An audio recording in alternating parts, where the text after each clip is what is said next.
votre fidélité, merci d'être avec nous. Nous sommes effectivement en ligne à présent avec Olivia Shafir, avocate de l'OJE, l'organisation juive européenne. Comme chaque semaine, on fait le point avec l'OJE effectivement sur les dernières affaires en cours. Bonjour Olivia.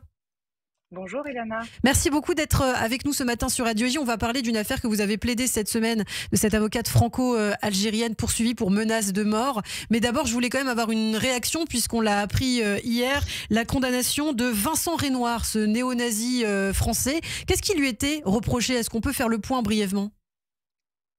Oui, alors Vincent Renoir, ce qui lui est reproché, c'est de sévir depuis plus de 30 ans et de tenir des propos négationnistes en ne se trouvant pas lui-même en France et en échappant ainsi à toute condamnation et à toute forme de poursuite. Et après un long travail de longue haleine et de coopération d'aide entre le parquet et les différents, enfin un grand travail de coopération européenne, il a enfin pu être traduit devant un tribunal en France et condamné. Condamné à 12 mois de prison en semi-liberté et à 10 000 euros de dommages et intérêts. Et il sera également à nouveau jugé le 28 mai, puisque pas mal d'autres procédures sont en cours. Absolument, et on aura l'occasion d'en parler. Alors, autre condamnation par ailleurs de cette influenceuse, entre guillemets, franco-algérienne, Ouais. Sophia Benleman. Elle était poursuivie pour menace de mort. Est-ce qu'on peut rappeler les faits qui étaient reprochés, Olivia? Oui, alors ça commence par un live dans lequel elle se filme et dans lequel elle appelle clairement à la violence, à la haine et où elle profère des insultes et des menaces de mort à l'encontre d'une autre personne sur ce live et elle appelle Elle à a, la haine de elle a proféré notamment des insultes antisémites. C'est pour ça que l'OJE aussi s'est saisi de l'affaire. Tout à fait. Alors ça commence par ces menaces de mort et cette incitation à la haine sur le sol français, mais évidemment très vite ça dérape et comme c'est toujours le cas avec ce genre de profil, très vite ça dérape. D'autres vidéos ont également fait l'objet de poursuites et notamment une vidéo qui était en rapport avec un match de foot entre l'Algérie et la Mauritanie. Match de foot lors duquel l'Algérie a perdu, ce qui a provoqué une colère incroyable chez la prévenue.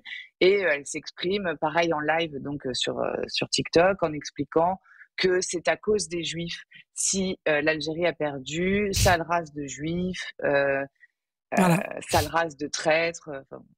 Et alors, elle évoque des paroles en l'air, une simple façon de parler. Je suis impulsive, c'est ce qu'elle a dit. Voilà. Alors elle explique qu'elle est impulsive, elle explique également, et c'est très intéressant, que ce soit sur Internet, sur les réseaux sociaux ou dans le dialecte algérien, parce que la plupart des propos ont fait l'objet de traductions. Elle s'exprimait en arabe dans le cadre de ces vidéos. Et donc elle explique que sur les réseaux sociaux ou dans le dialecte algérien, les mots n'ont pas le même sens que la langue française voudrait bien leur donner. Donc elle nous explique que quand elle dit sale race de juifs, ça n'est pas antisémite, sale race de juifs, c'est juste une expression quotidienne qui appartient au dialecte algérien et qui serait utilisée, selon elle, à la place nous dit-elle, d'un gros mot. Ouais. C'est-à-dire qu'au lieu de dire un gros mot, on dit sale race de juifs. Alors ce qui est intéressant, c'est que vous noterez que elle ne prend pas du tout la mesure de la gravité de ses propos, puisqu'elle nous explique que c'est du langage quotidien et que ça n'est pas grave, qu'il n'y a rien d'antisémite là-dedans. C'est simplement pour ne pas proférer une insulte, ce qui signifie clairement que le mot juif est une insulte. Et donc, elle persiste et signe dans la caractérisation de l'infraction, puisqu'elle est précisément poursuivie pour injure à caractère racial.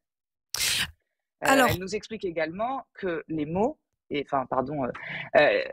les mots d'une violence et d'une virulence inouïe qu'elle profère n'ont pas le même sens qu'on voudrait leur donner. Elle parle de martyr, elle appelle au meurtre, elle appelle au viol. Voilà. alors, j'ai parlé de condamnation, mais en fait, c'est une peine qui a été requise, puisque le verdict sera attendu le 15 Oui, avril, c'est ça? c'est ça. Le délibéré sera rendu le 15 avril. C'est simplement le procureur de la République qui a, dans ses réquisitions, sollicité 1 an de prison avec sursis, avec un sursis probatoire pendant 2 ans, dans le cadre duquel il propose qu'elle soit condamnée à 240 heures de travail d'intérêt général. Ça vous paraît à la hauteur, Et ça, Olivia? oui, en tout cas, ça me paraît à peu près adapté aux peines qui sont proposées de façon générale dans ce genre de dossier.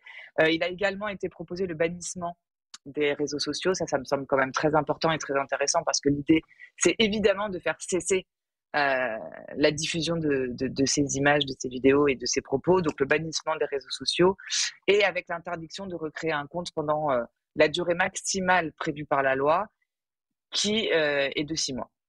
Eh bien, merci beaucoup, Olivia Chaffir. Merci de nous avoir donné toutes ces informations ce matin sur Radio J à propos de cette influenceuse. Je le mets toujours entre guillemets, franco-algérienne, Sophia Benleman, donc qui était poursuivie pour menace de mort. Donc verdict attendu le 15 avril. On suivra évidemment les développements judiciaires avec vous à l'OJE. Merci Olivia et à très bientôt.